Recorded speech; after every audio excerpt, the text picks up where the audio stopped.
Hello, this here is the LEGO Indiana Jones, or specifically Raiders of the Lost Ark, Temple of the Golden Idol. This comes with 1,545 pieces, and I built the whole thing live over on my Twitch channel. I paid $150 US for this, 150, and if you see a View Products link on the video, you can click on that to see some places where you can buy it. This set has 4 minifigures, and it's divided into 3 main sections that you build independently and then connect together. It's fairly easy to take them apart, but although it looks like there are hinges here that you could potentially use to rearrange this, they don't do anything. So this is pretty much locked into this orientation. If you look at it from either side or from either end, it looks pretty good there and there, but as you start to get around the back, you see all of the mechanisms, which really look dare I say lame, very elementary, very old school, very basic, but don't worry. Trust me, they're actually quite good. As a matter of fact, you don't have to trust me, I will simply show you. But this is the entrance to the tomb here. You got the angled building. A lot of tiles are used, a lot of different texture is used, a lot of foliage is used all around this. It makes for a pretty nice and immersive scene. Makes it feel kind of intimate, kind of close. You know, you can imagine that all of these spaces are fairly small. This set does have some exclusive new prints. So that is a new print, and you can see a number of those used across the front here with the 2x3 plates. The printing for the tan there is not as opaque as it should be, but then you have these as well, these knobs which operate the action features of the set, which we'll look at over time. I'm not going to show you the first one here just yet, but we'll see that on the way out. On the inside, well, here lots of spiders, including a spider web up above. It's the modern style of spider. The boulder is ready to get you, but it's not going to get you just yet. The last adventurer, I don't remember his name off the top of my head because I rewatched the scene for this video or for this review, but didn't really listen to it that well. But the last guy who didn't make it through got hit by one of the traps, and then you go through a little doorway over here. So it's it's just going from left to right in the correct orientation, the correct overall layout based on what we saw in the movie. Lots of different heads and skulls have been depicted different ways with different types of builds. So everything from this little thing right here, which represents a caricature skull, all the way up to a larger form of it. The original version of the depiction of these scenes used a specialized piece. This actually uses different builds, so you can have a different shape over here. I appreciate that variety, but things like this look just perfect. I mean, that's really good there, and it's nice to be able to get it actually brick built. The tree roots and everything are coming down into the place that they've kind of penetrated through the outer surface down below. I think these are appropriate quotes to include here, but these are stickers. So that's a print, but then these are stickers. I know a lot of people are not too happy about that. There are some stickers used in this set, including the quotes, and those probably should just always be prints, because that's part of the whole premium nature of this for the 18 plus thing. Now, on the way out, we know that the wall comes down, and there's a mechanism for that. So this is able to just slide right down, and there's a sticker that's applied to that panel back there as well.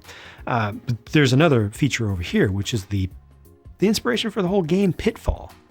It's that. It's a simple thing, but it's good. I like it. It works, and it looks about right. Another different texture is used for the wall in the back there, which is interesting. Let's see if I got that focus in there. I'm having a little bit of trouble with the focus lately. I do apologize for that, but I think we got it. And then this is where there's actually a turn. As they're going through, they actually do a turn here. This doesn't represent a wheel. It represents a bronze relief, I think. It's kind of, or gold. It might actually represent gold relief. So there's supposed to be a face in the middle, but this does a good job of approximating the overall look of that space right there. And then already we're here at the end, but don't worry, there's more to be seen. This, once again, has lots of different builds for the faces on the wall all around, and a bunch more stickers as well. I personally especially appreciate the brick-built ones that have nice part usage to get different elements of the face, but there are also some references in there to some Lego things that we've seen in the past. And I mean, that one over there is just super, super obvious. More stickers also used for the vertical textures for these side tiles, just to add a little bit more detail. Got a large brick-built head right there. A couple more stickers up above, and you see you get some height out of this. Some work needed to be done to disguise some of the mechanisms behind this, but this actually has a light brick. I will show you the golden idol itself. I will show you that up close, but there's a nice light brick that's hidden right up underneath it here. And the mechanism for this side has multiple functions. So when I turn that just a little bit, first of all, the light brick comes on. Let me turn off some of the lights in the studio so you can see that a little bit better. See if this does it. Yeah, you can see it there. It especially illuminates the wall, but it's kind of like a spotlight. It's almost perfectly aligned to really get a nice gleam off the top of the head of this. But the idea is that you do the whole sequence. Obviously, these pads represent the pressure plates that you got to avoid as you walk up to it, but you're supposed to do the whole switcheroo here. So if I take this off and then put on just the right amount of sand, right? If I calculate it just right, if I eyeball it just right, then I put that on there, and then it's all good, right? Wrong, because it starts to go down and it goes down and it settles right there. And when it settles, it's when you know that everything is actually fine this time. No, it's not actually fine at all, because next this starts to fall down and the whole thing starts to crumble. And that's all taken care of with just one single knob right here. So I'll reset this. All right, so turning it a little bit gives you the light from above, and then turning it more springs the trap, and then everything starts to shake, and you turn it just a little bit more, and the next thing that happens is stuff starts to fall apart. But it's easy to reset. It's not destructive. You don't have to put any pieces back together. It's easy to just push that back into place. Around the back, again, it looks like a mess, a total mess, but it works. You do have to be extra careful while doing the assembly here, because it's, things go together in a bunch of different ways. But did I reset that properly? Yes, I did. There we go. So now it's down, and no, sorry, it's this way. There we go, and then there. Yeah, so it's that. It's multiple things that get triggered, and then that goes. It just works, and that's the most important thing, and it's easy to reset, so I really can't complain, as long as you don't want to have this displayed in the middle of a room on a table where it can be seen from different angles. The mechanism for the swing across the open gap, the pitfall move is right there. The one for the door is straightforward. That's quite good. Locks into place either way, and then there's one more. The most famous aspect of this entire opening sequence of the movie, of course, is the boulder. And the original version of this, original depiction of these events, gave you just a large plastic ball, which was fun. It would roll. But this is actually significantly better for a display, for what's primarily a display piece, because there's a mechanism built into it. You can see a little bit of it back there, but how it works is the thing. So I just turn that a little bit to kind of unlock it, and I'm going to let it go. Oh, let's do that again. You gotta get a little momentum behind it. So I'm just gonna let it go, and it rolls down. Rolls faster, then it shifts forward.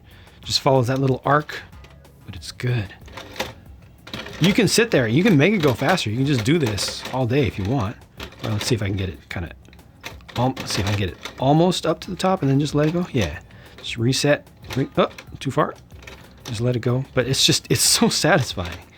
The ball is a little bit flat on the back, the side where you don't see it, but sheesh.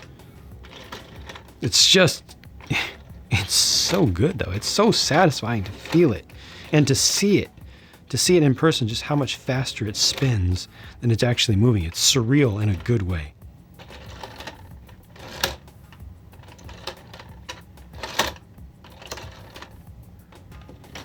It's actually rather simple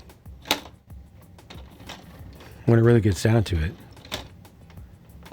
But I guarantee it was not easy to engineer that and to make it work and to make it repeatable, resettable, and easy for anybody to build, even folks who are new to Lego. Looking at minifigures, I think that this, just to me personally, is the most accurate looking of the Indiana Jones figures that they came up with for this new wave of sets. Just the whole thing works for me for the version of them that it's supposed to be. Yeah, including the face. I think the face even makes the hair look better. I had a little bit of issue with the hair in the last one that I reviewed. Just the whole thing just kind of didn't look right. But this all comes together much better. So he's got the satchel for the sand there, his coiled up whip piece, which is soft, and then the messenger bag on the side as well, dual molded for the hat piece with the hair built into it. In the middle, I forget the pronunciation of this character's name. Is it Satipo or Satipo? Satipo, right? I don't remember, but it's him. He looks okay. Not great, but okay. And on the right is the villain Belloc. He could have used a little bit more print, I think, but maybe it's not so bad. I think he could have used more print. I'm not sure what they're going for. Is that supposed to be white for the undershirt? I guess not the best quality of print there. Overall, the tarantulas crawling up the back here, and looking at the backs of these, unfortunately no alternate face for Belloc because of the type of hat that's used, but the alternate face here I think is very good. And then this is for right at the end of the scene. It's got all the spider webs on him, plus an additional little spider up there, and he's not too happy about it, which, you know, makes sense. Really quickly, just framing up those faces for you. Again, this looks especially good. That looks like Harrison Ford in minifig form as Indiana Jones to me personally. And here we have one Ovito, or did they actually pronounce the H in the movie? Jovito, warrior, who looks great head to toe. That's a really nice figure. It's just unfortunate that there's only one of them in here, because it's a very massable character, even for specifically this scene. But, you know, just be nice to have more of those parts available. And on the right, obviously, the Golden Idol, which is produced really, really well. The lines for the hair are pretty sharp here, and that drum lacquering coating is good. You know, it's fairly deluxe. It's just produced well. One single anti-stud at the base of that. Good printing around the back of this figure, and an alternate face. All the more reason to have included two of these. Could have used the exact same head for a couple different ones to make them seem different. Amongst the leftover pieces are an extra coiled whip and some foliage pieces I always like to see, but no prints. The sticker sheet looked like this. Lots of rectangles, which are easy to take off and easy to apply, but it's, you know, a fairly large number of them. Again, I'm in the United States and I paid $150 US for this. It's 150 euros as the base price in Germany, varies from there. 130 pounds UK, $200 Canadian, which is less than 150 US. Relative to other things that Lego has done recently, for this amount of stuff, for this volume and mass of stuff, because there is a good amount of density to it, it doesn't feel too bad on the price. I would prefer it, honestly, to be about 100 and reasonably in 2023. I prefer this to be about 120 to 130 US. Yeah, like 129. I think I could see that. That would be a lot easier to digest for me. Yeah, but 150 does not feel like a ripoff. The experience for this, building it and then having it as well, is so positive. Is so good, and that's particularly interesting to me because I'm not a super Indiana Jones fan. Never have been. I didn't see Raiders of the Lost Ark until it probably didn't see it until it was on cable. I don't think we even ever got the VHS for it. I saw my first Indiana Jones film was Temple of Doom. Saw that in the theater. But yeah, I never got into the franchise, and yet I can really get into this, and this really pulls me in. And when I went back and looked at the beginning of the Raiders of the Lost Ark movie to be able to compare this to it, it helped me to even get drawn further into the set. I can really put myself in there, and with the little interactive features and everything, as good as they are, yeah, it's hard to put to words. Just the adult child brain, child heart connection that you get from this, of the miniaturization of something that's already fantasy being in a movie, but how well that's captured here. It has, I think, just the right level of detail, and that was reflected during the build process as well, that it felt like the right amount of time was spent on each area, adding detail to it without making it overwhelming, without it being a slog along the way. You know, sometimes Lego can ask you to put so many tiny little pieces into something that it starts to feel like a little bit of a drag. But that did not happen with this. I'm completely satisfied with this thing. I like it much more than I thought that I would. Again, especially given my lack of bias in its favor, you know, bias in favor of its source material. So if you like what you see, I think you'll like it even more. And you think the price is reasonable, I think you'll like it even more to get it and to build it and then to have it. It's something that you want to come back to and just play with. Just do these things. It captures that just right. The crossover between play for kids and play for adults, and display value for folks of any age.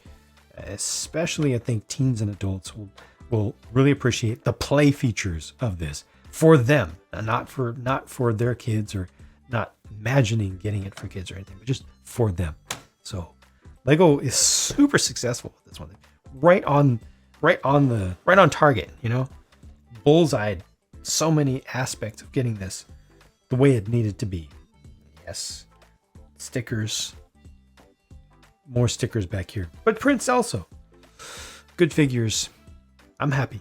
I like it very, very, very much. Thank you for watching. Thank you for your time. I'll talk to you again soon.